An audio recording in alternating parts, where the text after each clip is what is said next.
Hello, everyone, and welcome to The Darkest Hour.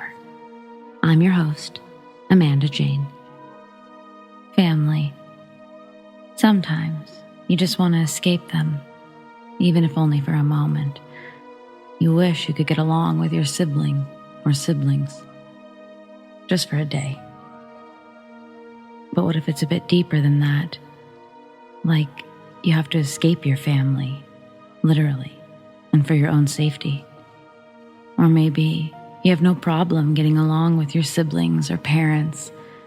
It's the literal demons and shadows that keep you all awake at night. Ah, yes, family. It does not always look the same for everyone. Tonight's episode does highlight that fact rather well, I think.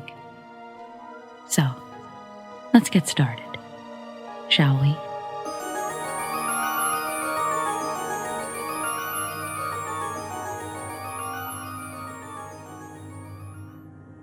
When I was little, my parents said I used to play with a little boy in the basement.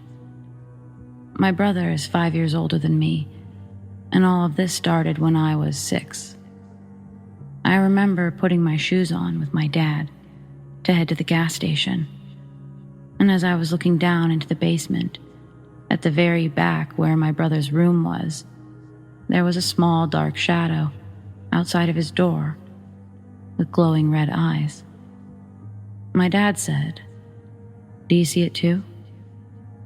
And we left. About a year later, I moved into the basement across the hall from my brother's room. It was my first night down there. I remember waking up one day and seeing a little girl staring at me with red eyes. I was so scared, but I couldn't scream. I tried. I was crying, though. My brother heard me crying and came out of his room to get me and our parents. The figure disappeared, of course. My brother never reported seeing or hearing anything. After that, I moved back upstairs next to my parents. Growing up, my household was hectic.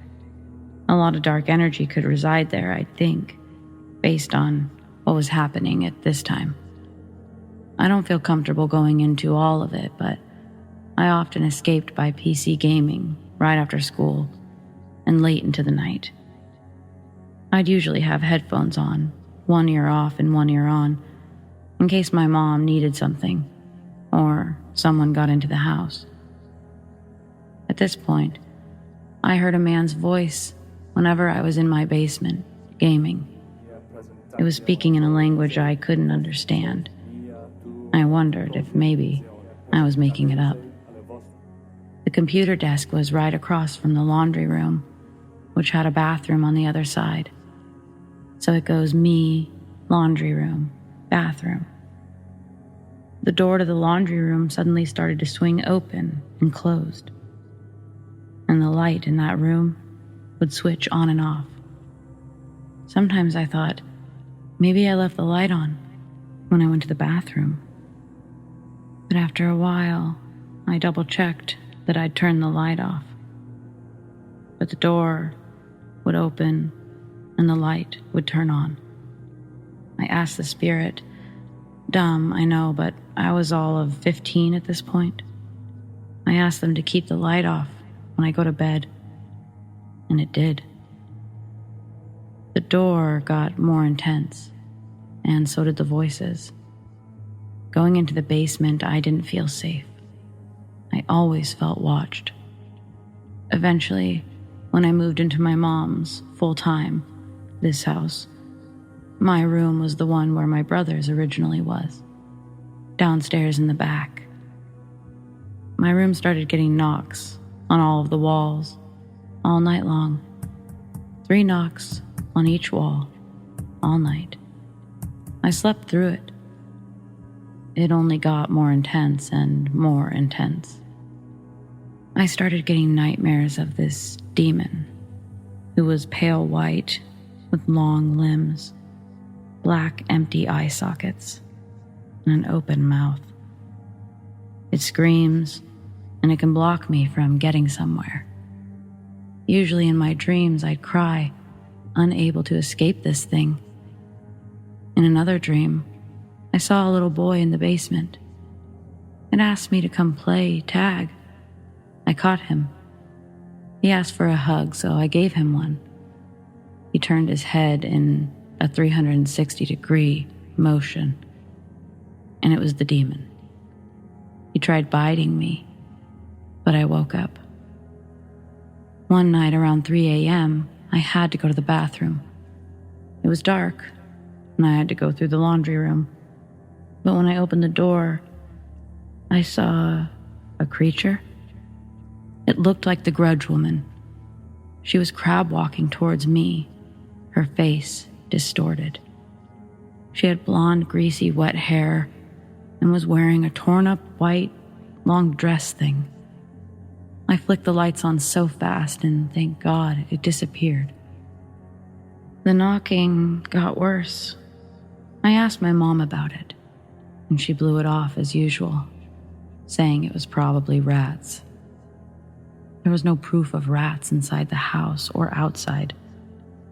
And how would they knock on the walls? 4 walls, 3 times, separately in a row. Well, I went to bed late one night. I shut my door as I usually do, since I'm afraid of looking out the door frame. And about 10 minutes later, I hear bang, as if something falls in our little living room downstairs.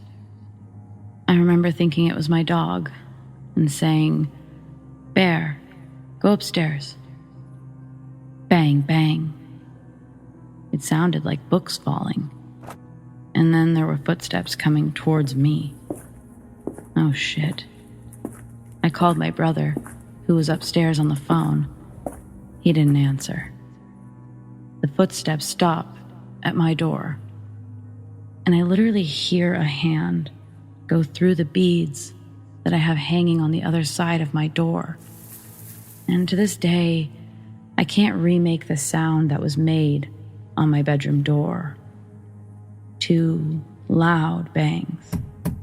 I wail for my life. I think someone is down here about to murder me. I'm calling for my brother, and he finally answers. I say, "Someone is down here." I can hear him running down the stairs. He comes to my room and gets me. I'm crying my eyes out, and he makes me go upstairs with him to his room. I remember looking around and nothing was out of place. I stayed in my brother's room that night. My mom had us leave the next day and contacted someone. Since then, I hadn't seen anything or felt anyone. I genuinely feel okay.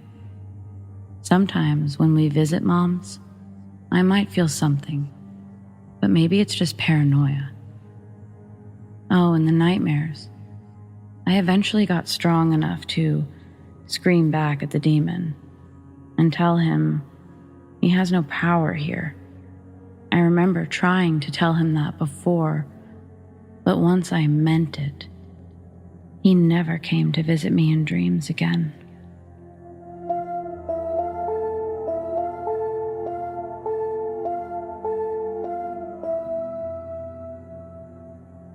My twin and I had adjoining bedrooms, and she had to enter my room to get to the house. We shared experiences like if she got hurt, I'd have sympathy pain, etc. She always would come over to my bed in the night, complaining that she heard something or had a bad dream. One night, she called out to me, "Sissy, can you come to my bed?" I refused and told her to come to me. She replied that she couldn't and begged me. I could hear in her voice that something was wrong. I got up and walked to the light switch to turn on the light, and I looked through her door. I saw a tall, dark, hooded figure at the bottom of her bed. It turned and looked at me. There was no face, only a void. I immediately flipped the light on, and it was gone. Before I could say anything, my sister asked me, "Did you see it?" Chills ran down my spine. She said, "Did you see the tall, dark thing at the bottom of my bed? It's been watching me all night." I'm not a believer in ghosts, but I cannot explain what we saw together that night many years ago. She's convinced it was something evil. To this day, I don't know.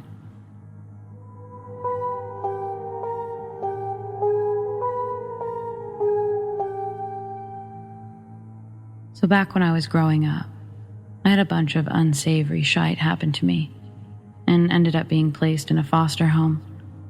Well, technically, it was basically a holding cell for kids to live until they found a real home. Because I was a hurt and untrusting kid at that point, I cycled through my fair share of families. I stayed with an obese single man once, who I don't remember much about, but I do remember very bad vibes while staying at his house. My case manager must have thought so too, because I went to another family shortly after. And that's when I met the family, more specifically the SOB that this story is about. This wouldn't be my last home, and I didn't live there long at all, so things have gotten foggy over the years. But I was probably between 8 and 10 years old. It was a full house, 6 of us in total. My foster mother and father, 2 brothers, and a sister.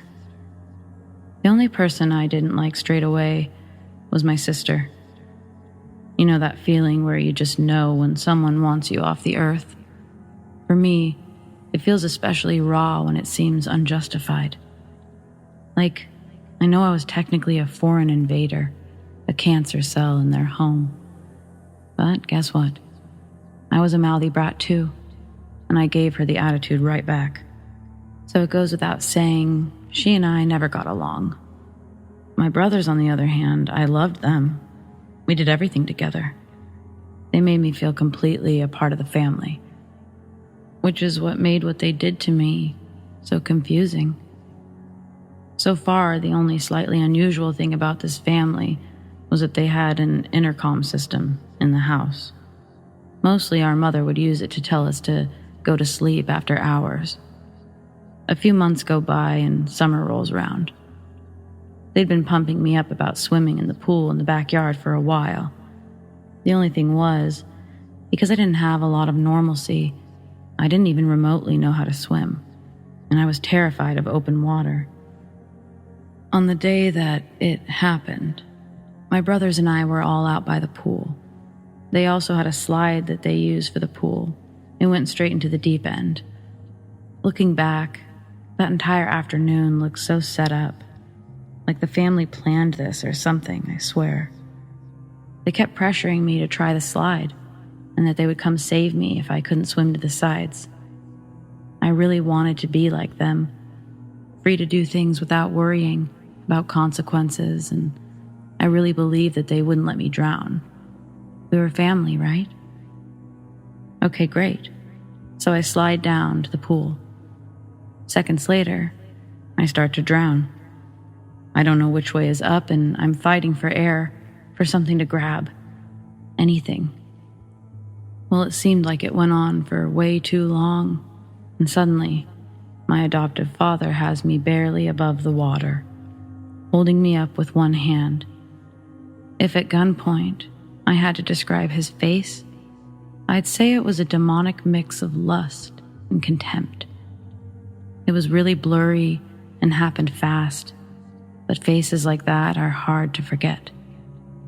I could let you drown right now, boy. That's what he said to me. Those exact words. I don't quite recall what he referred to me as before that point, but I know it wasn't boy. I was crying and gasping for air, and he just held me there, holding me inches above the water. For what? Still don't get why. This was one of 3 or 4 times in my life that I truly believed I was going to die. Could be worse, I guess.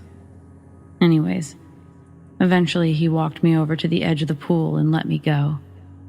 Right then, I was so terrified of him. I didn't know what to do. I just laid there and didn't want to be near anyone in that house. I remember one of the strangest things about that experience was the aftermath. We went to a Mexican restaurant that night, and though they all acted like nothing happened, I was confused, angry, and scared. Maybe it was insignificant to them. Maybe it was not an abnormal thing to them, or he did it to teach me a lesson or something. Well, anyways, fuck that, and fuck that family. Soon after, I updated my case manager on the fuckery, and I was out of that house within days. All you people with both parents, try to make things right with them if they aren't. Always appreciate your family because I don't have any and I suck at life. Anyways, I just wanted to share some of my life with you all. Thanks for reading.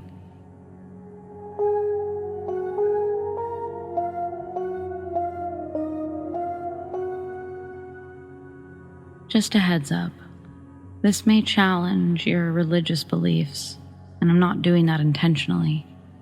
I'm just saying it how it happened. The sister I never knew I had visited my other sister during her out-of-body experience. Okay, so when I was young, my mother would always take us to church. The church that we were going to at the time was a spiritual Pentecostal church. I was about 12 at the time, my sister 7. We had soaking sessions, often. Basically just getting lost in worship. My mom, younger sister, and I were at one of these soaking sessions when my sister went into an unconscious state. This lasted about 5 minutes. She was breathing fine, wasn't convulsing or anything like that, no fever. This wasn't a medical episode, as far as we knew. When she came to, she said that she'd had an out-of-body experience where she went to heaven, met Jesus, and a girl. She described the girl as an older teenager with dark hair, and that she looked like our mother. She said that the girl told her she was her sister, to send love to the family and let them know that she was happy and looking forward to meeting us one day. I was perplexed because, to my knowledge, we never had another sister. My mom instantly broke into tears. She knew exactly who the girl was. Later that evening, she gathered us around at home, my sister, my older brother, and myself. And she told us about 2 years before she had my older brother, she found out that she was pregnant with a girl. However, she was pressured into an abortion. She'd never told any of us before. She said that the baby would have been in her late teens by now, and that the girl my sister met in her out-of-body experience was our older sister that we never got to meet. My mom carried guilt for all those years, but this gave her comfort, knowing her baby girl wasn't lost forever.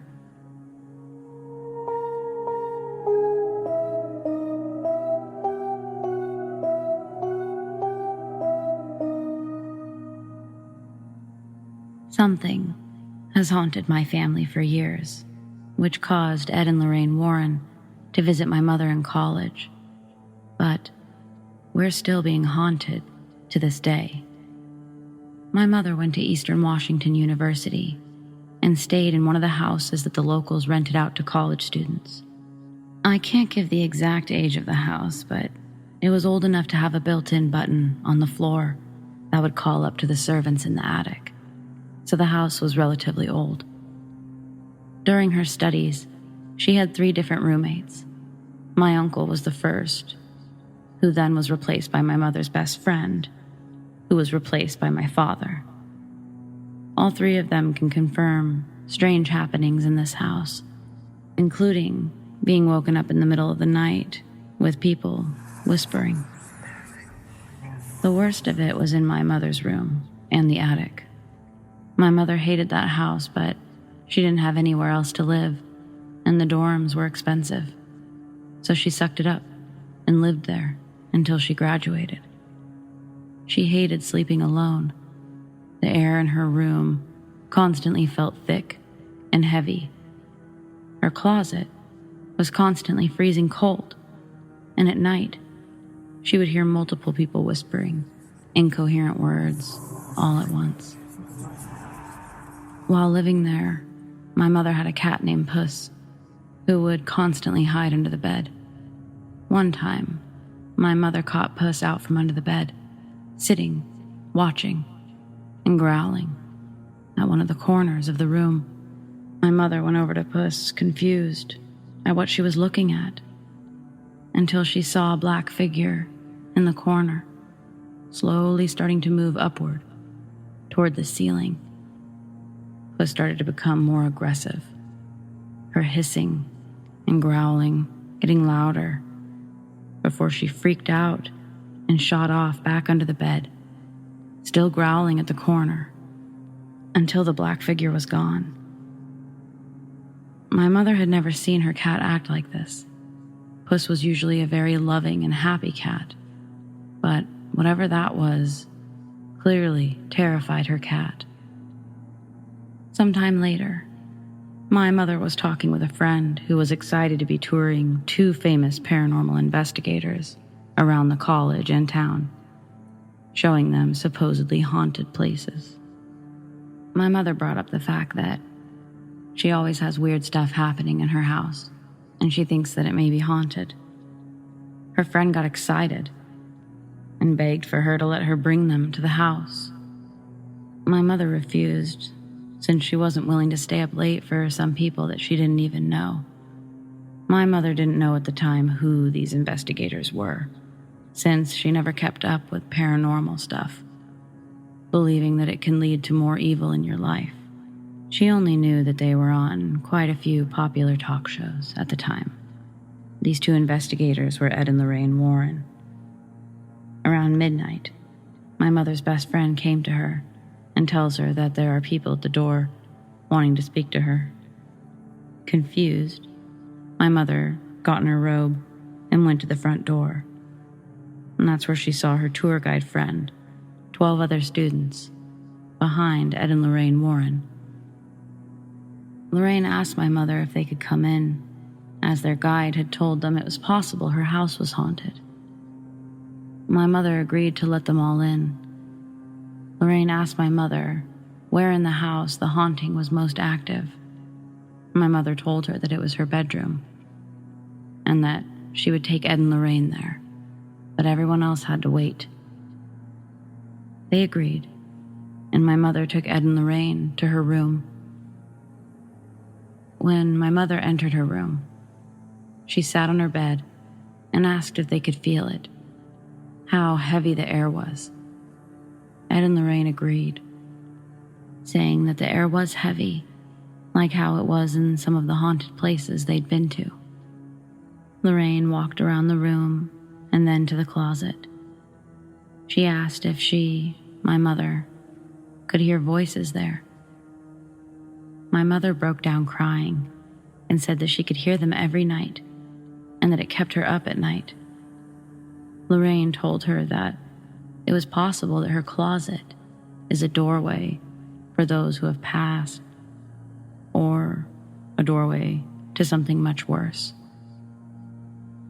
My mother continued to cry just before Lorraine came over to her and told her the reason this stuff is happening to her is because of her family, that the women have some sort of connection with those beyond, and that it's possible that they're psychics, and that this makes the dead more attracted to her.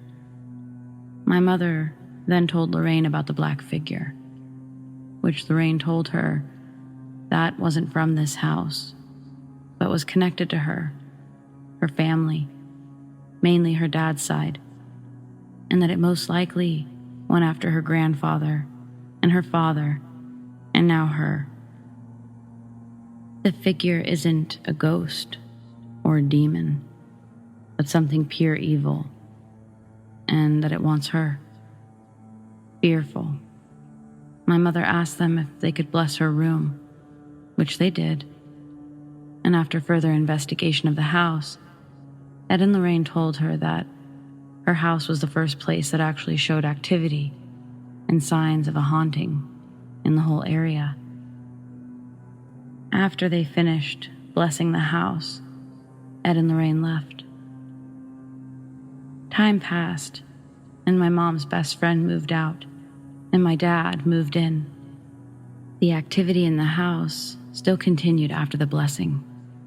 At first, my father was skeptical of the house being haunted, until one night, while sleeping in my mom's bed, he heard the whispering. He asks my mother what she said, and she told him that she didn't say anything.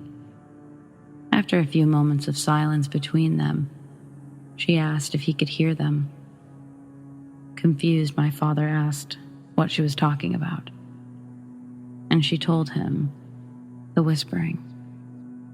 He then agreed that he heard the whispering and asked where it was coming from.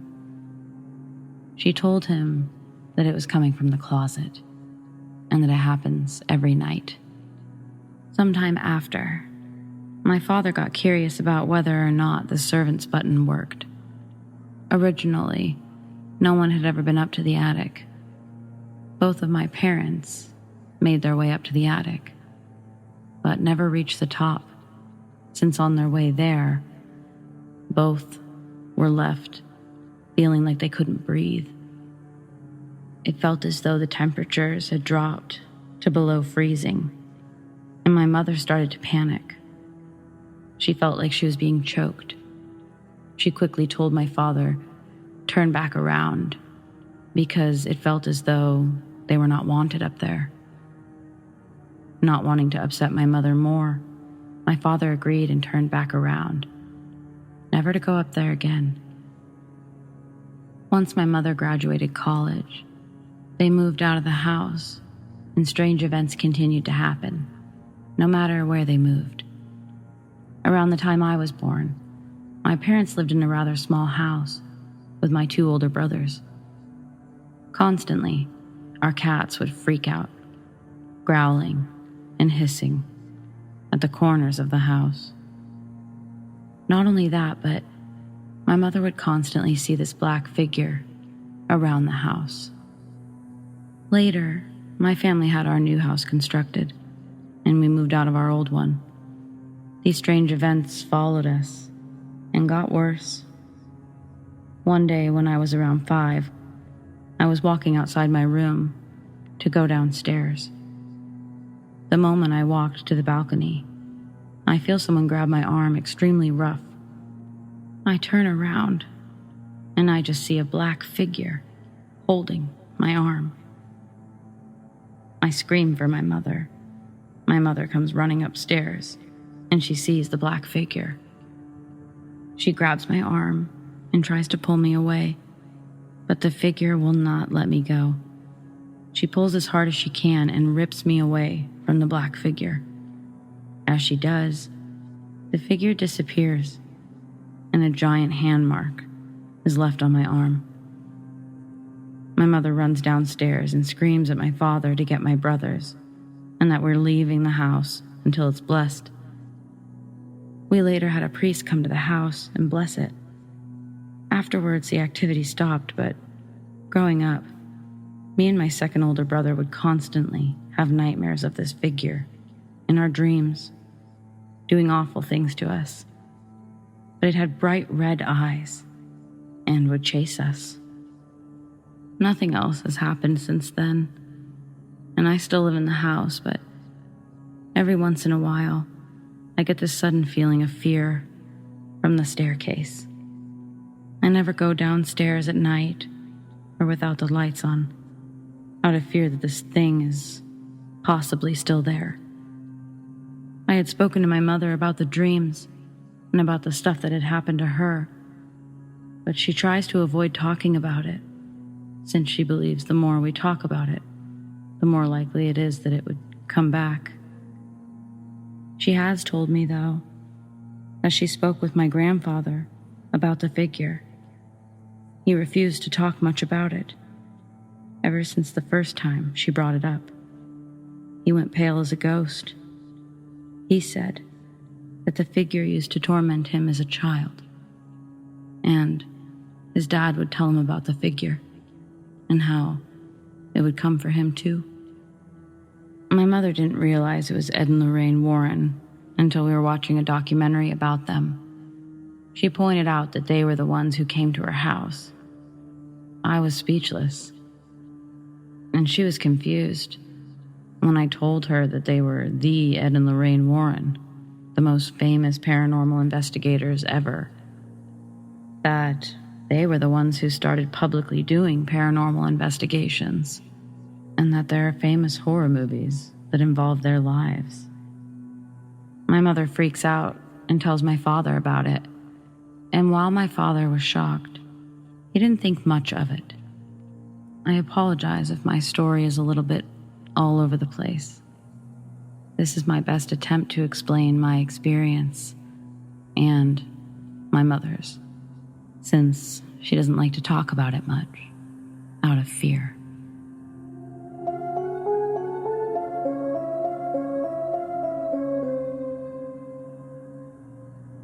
When I was a young kid, around 4 or so, we lived in a small house in Florida.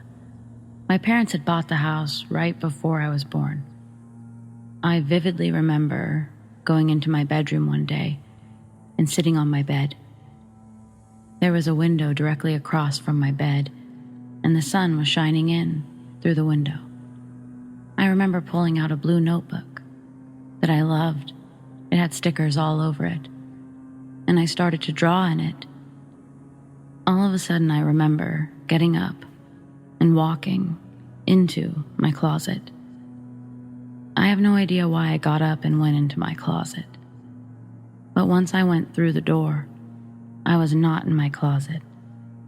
I was walking down a path made up of pebbles, and all around me were tables with yellow umbrellas, like patio tables that have the hole in the middle for the umbrella.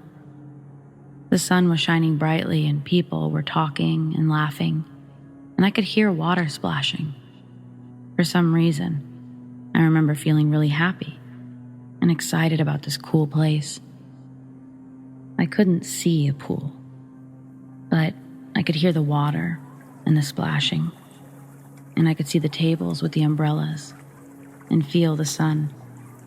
I loved going to the pool, and everything felt safe, and it was so sunny that I felt really, really happy. I looked up to see a man on a very tall chair, and he looked down at me with the kindest eyes, and he gave me a little wave. I remember I waved back, but started to look around, curious as to where I could go swimming. The next thing I remember, I was back sitting on my bed, and the sun was still shining in the window, and the notebook on my lap. I felt so sad and disappointed. Being 4, I literally went out of my room and found my mom and demanded to know if we used to have a pool and tables with yellow umbrellas. I remember this clear as can be. She paid me very little attention, but laughed and said, "No, we never had a pool or a table with an umbrella."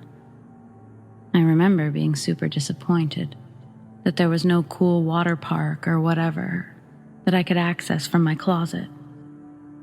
Fast forward many years to when I was grown and married with 2 kids of my own. We'd moved to Texas when I was a teenager. My mom and I were looking through old photos, and there's a picture of our house in Florida, taken from the outside.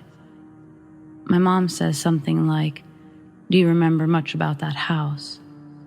And I said yes. Actually, I remember a lot about living there. And she says, Your dad and I bought that house from a lady whose husband had died. He'd been a lifeguard who actually wound up saving someone and then promptly had a heart attack right beside the pool. The memory of going into my closet at 4 years old did not come back to me immediately. I'd all but forgotten about it and probably chalked it up to being a dream. Later, it hit me. My mom had never told me about the lady she bought the house from in the 80s until that moment. The whole thing came back to me and how I couldn't have been asleep. I remembered the bed and the window and the notebook so clearly. I also remember feeling so excited about what I was seeing and so disappointed after. Looking back, the tall chair that I saw, it had to have been a lifeguard's chair. It was crazy, and I have no explanation.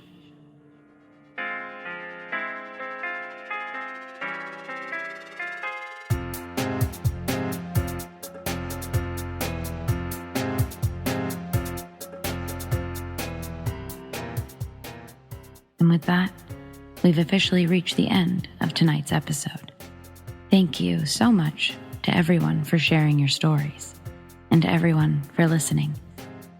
Join me every Friday night for a new episode of The Darkest Hour, and be sure to hit that subscribe button and tap the notification bell. Do you have stories like these? I'd love to share them. Send them to me, amandadarkesthour@gmail.com.